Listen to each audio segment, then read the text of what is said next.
জীবনের অর্থ কি? আপনার জন্ম হয়েছিল বস্ত্রহীনতার মধ্যে দিয়ে এবং আপনার মৃত্যু হবে বস্ত্রহীনতার মধ্যে দিয়ে।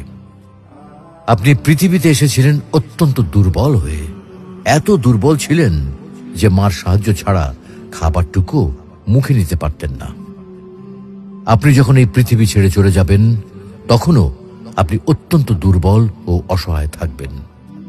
তখন আপনার কাফনের কাপড়টুকু আপনি নিজে পরতে পারবেন না, আরেকজন আপনাকে তা পরিয়ে দেবে। যখন আপনি পৃথিবীতে এসেছিলেন তখন আপনার অর্থ সম্পদ কিছুই ছিল না। যখন আপনি এই পৃথিবী ছেড়ে চলে যাবেন তখনও আপনার অর্থ সম্পদ কিছুই থাকবে না। আপনাকে প্রথম গোসল যেমন অন্য কেউ দিয়েছিল তেমনি আপনার শেষ গোসলও অন্য কেউ দেবে। আপনি যেমন পৃথিবীতে একা এসেছিলেন ঠিক তেমনি ভাবে আপনাকে পৃথিবী থেকে একাই চলে যেতে হবে।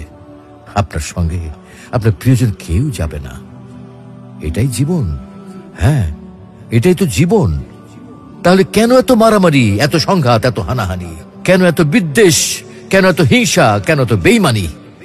তাই সকলের প্রতি দয়াশীল হন, সকলকে আপন করে নিন এই ক্ষণিকের যাত্রায়। জীবন খুবই সংক্ষিপ্ত, সুতরাং জীবনকে মহৎ কাজে উৎসর্গ করুন।